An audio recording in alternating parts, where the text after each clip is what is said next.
Weiter geht es. Genshin Impact. Und wir sind hier immer noch am Steinchen. An dem Steinchen. Bei dem wir hoffen, dass es jetzt mal langsam aufgeht. Das olle Ding. Wir haben jetzt das Futter gemacht. Gehen wir zu Kishing. Und gucken mal, was die da jetzt dazu sagt. Zu unserem Fraß.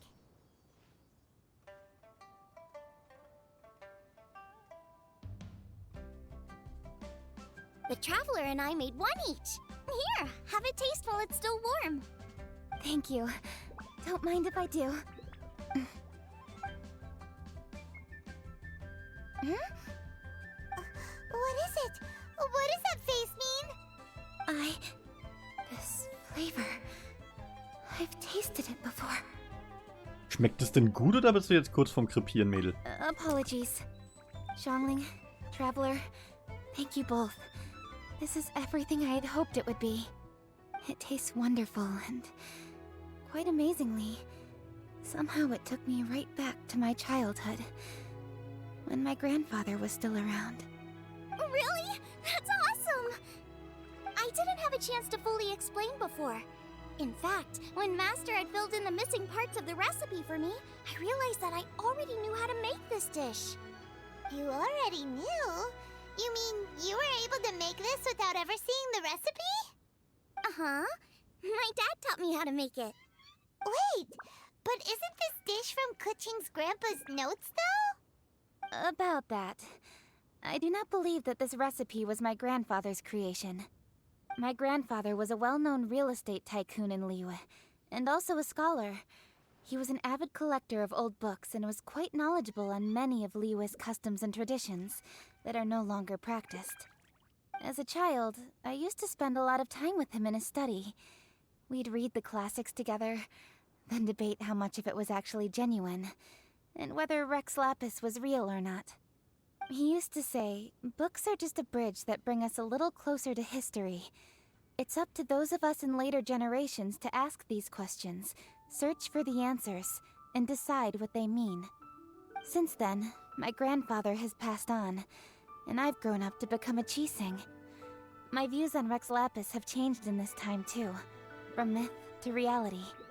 For me, the name Rex Lapis is inextricably wound up with memories of my grandfather. Whenever I see his name written down, it always reminds me of sitting in my grandfather's study, seeing all of his notes.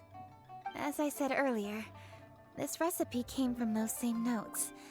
It's an ancient dish that he was trying to restore to its original form. But, unfortunately, without the full recipe, he never quite succeeded. Still, each time he tried cooking it, he'd always get me to have a taste while it was still warm. The memories. This really is the taste of my childhood. Ancient dish? Are cornbread buns really that old? Well, at least in my family it is. My dad learned how to make it from his dad, and supposedly it's been passed down that way for generations. We call them chili mince cornbread buns. They're a traditional folk food snack, easy to pack up and take with you on the road. So they're the perfect thing to eat on the go. Das Bär. Seeing Guoba just reminded me of something. I actually made this dish on the day I first met Guoba. How did you first meet? It was in a cave in the mountains. I ducked inside to get out of the rain and saw an offering table in there, so I put the cornbread buns I'd brought with me on it. Then I ended up falling asleep, and when I woke up, I found out that Guoba had eaten every last one. Guoba followed me around ever since. We're practically family now. Kann es sein, dass Boba diese Gottheit ist? Hold up! Stop the conversation! Look! The stone! It burst open! It's... Es ist Boba! Guoba? What are you... What? Ah, I see the chili mince cornbread buns have been served. Master! Granny, look! The stove god statue looks just like Guoba! Oh, indeed it does. After all, Guoba is the deity you've been searching for, god of the stove. Guoba is a god? It used to be if a sufficiently festive atmosphere would be enough to reawaken the stove god. And my answer is this: yes and no. The stove god has always been a deity with great affection for the people, and who acts in response to their desires. To him, the heart's passions and the heart's desires are not the same thing. Passion can be a technique, a skill, something derived from experience. But desires, they are deeper, more innate. They are the heart's strength in its purest form. Masterful chefs is wonderfully exciting, but it is more an exercise of passion than of desire. And passion alone will not suffice to reawaken the stove god from his deep slumber. But just now, when Kuching ate this dish she had longed for, a deeply held desire was fulfilled. As well as receiving an answer to her question, she also gained something much more precious.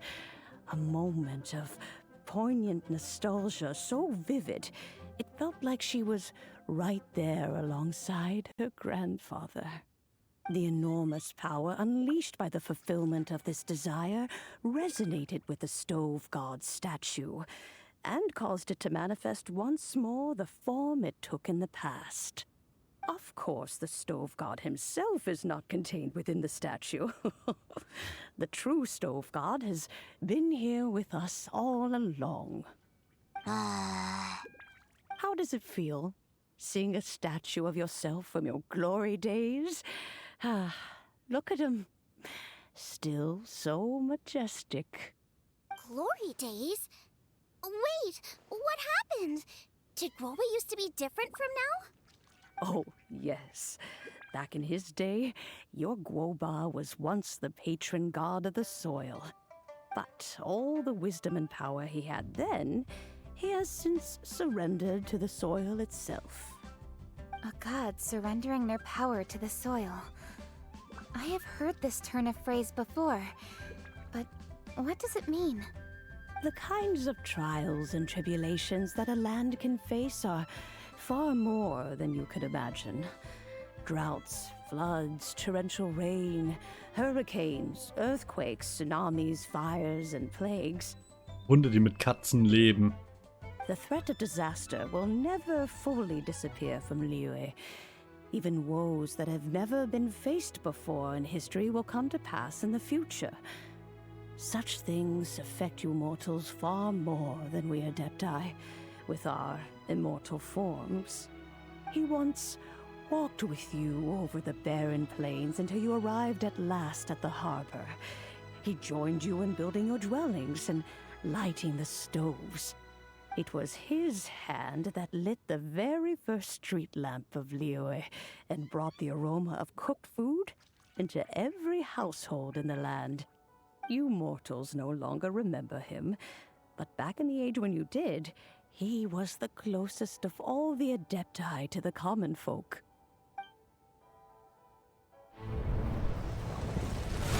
Marchosius, god of the stove, born from a spark when stone struck stone.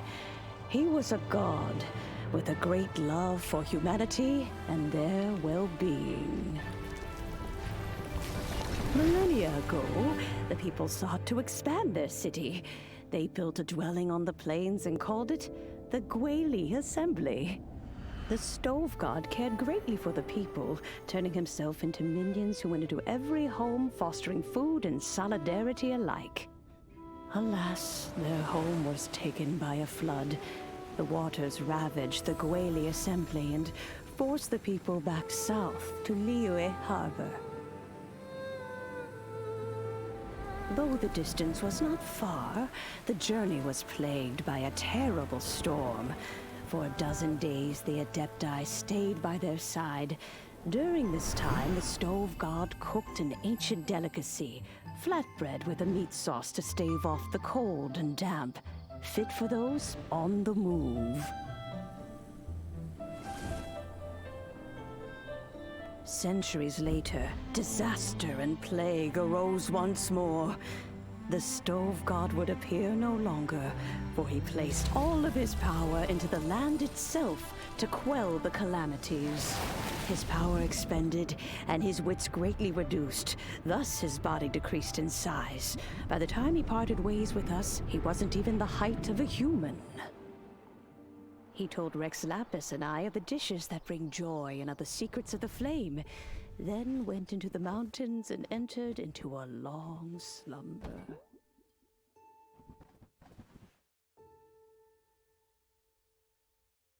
The stove god departed, and Guoba was born. When he awoke, he ate the chili mince cornbread buns placed on the offering table by a young lady in yellow. Though he did not remember the past, he was profoundly moved and decided to follow this young lady thereafter.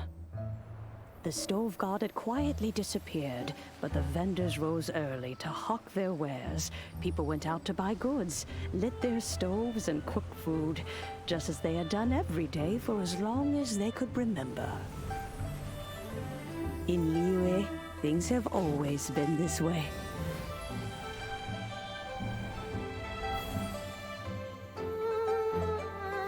Nature provides, the mountains rejoice. We are blessed by heaven's good grace.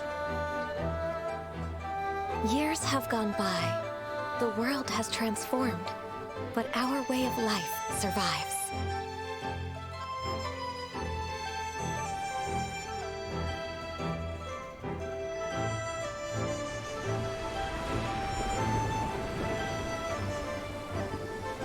Fame and fortune is only a season.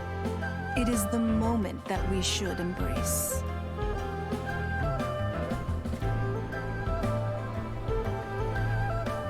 Past meets present.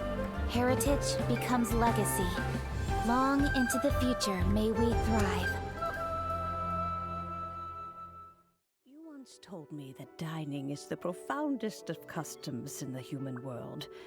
To eat well is to consume vitality itself, and to drink well is to partake of the very essence of the world.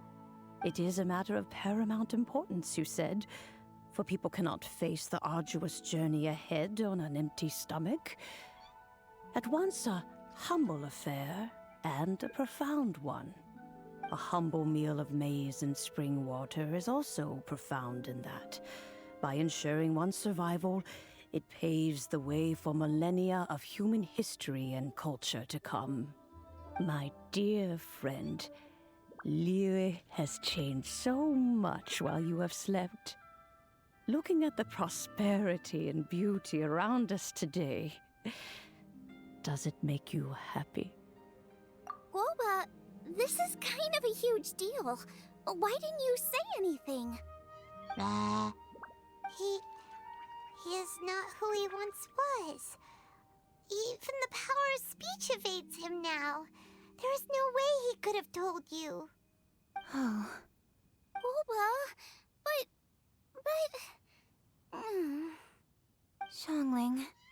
Do not be saddened, Xiangling. There are two sides to everything. Guoba may have lost many of his formal faculties, but he is now as carefree as can be, without a single worry in the whole world.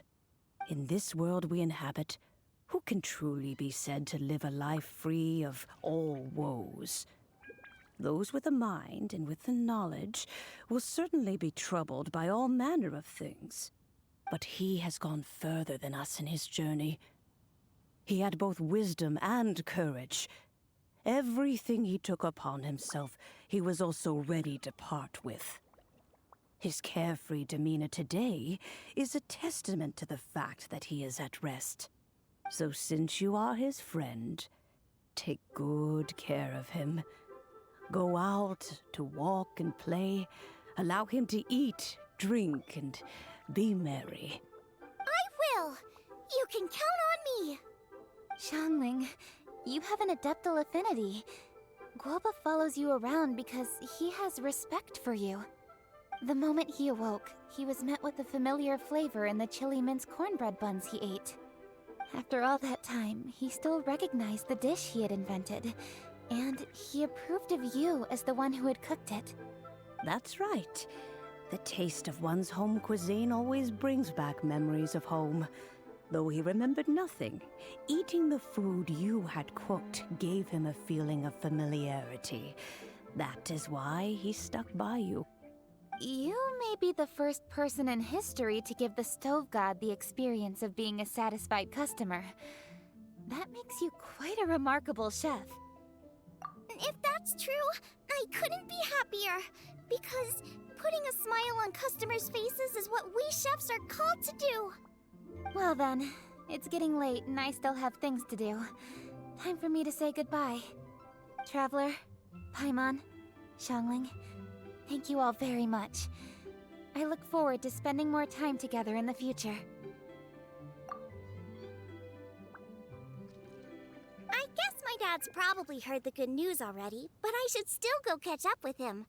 Master, it's been a while since you came by. Why don't you join me? He thinks about you all the time, you know. He's always telling me to invite you over. Oh, goodness me. Then, far be it from me to refuse. Off we go, then. Let's saunter over gently and see how all the city folk are getting along. Oh Mann. Zugegeben, das war mal eine sehr süße Wendung. Ah, herrlich. Tatsächlich habe ich gerade diesen letzten Part echt sehr genossen, vor allem mit den ganzen Bärchen. Aber das war ja so cute. Könnt mir gerne eure Kommentare da lassen, ob ihr ebenfalls so viel Spaß daran hattet. Das war... Also, trotz des ganzen Rumgehacke auf Xiangling, muss ich schon sagen, war das einfach nur... Das war echt cool. Hi, Dad. I'm back. Hey, what are you doing there? I should be the one handling that.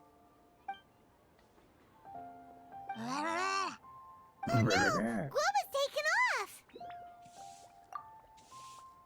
Oh. Oh, it's you. Hello there, old friend. Oh, bless my soul. Are you out for a stroll as well?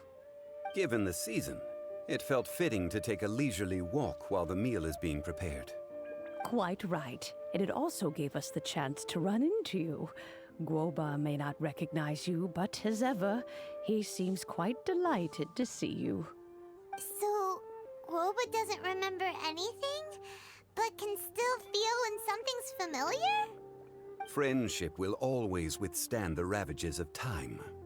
Traveler, what do you think of the name of this festival? Moon Chase.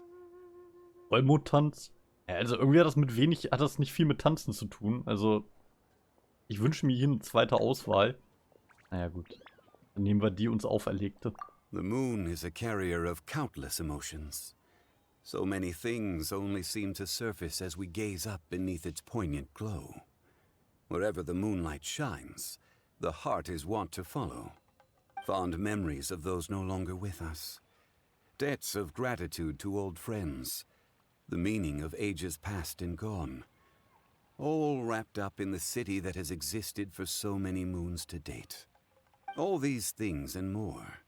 They are why people chase the moon.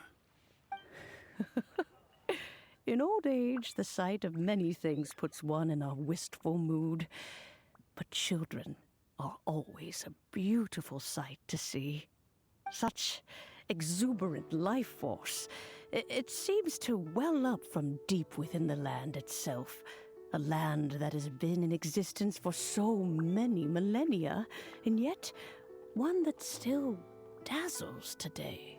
Ja, und vielleicht ist es genau das, was Liebe ausmacht. Nicht. Hier geht's um Geld. Geld, Geld, Geld, Geld. Jeder will hier Geld haben. Geld, Geld, Geld. Money, money, money. Gute Nacht, Tommy. Schön, dass du da warst. Das solltest du dir eigentlich noch angucken. Diese paar Minütchen. Traveler, this Moon Chase Festival has been all the more entertaining with you here to witness it. Now, let's have Xiangling brew us a nice pot of tea. We shall drink and chat at our leisure.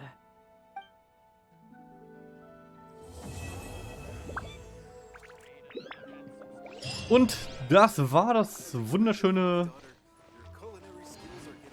Event-Quest. Das waren die Event-Quests. Eine Sache bleibt uns noch offen, die wir aber nicht mehr heute machen werden. Und zwar die letzten Dinger vom Mondschein-Dingsbums. Mondscheinsucher. Das müssen wir noch machen. Weil da bekommen wir nämlich den letzten Aufwertgegenstand für unseren Fisch. Das machen wir aber erst. Und ja, dementsprechend an dieser Stelle erstmal ein Heil. Bis zum nächsten Mal. Der dufte Typ verduftet erstmal.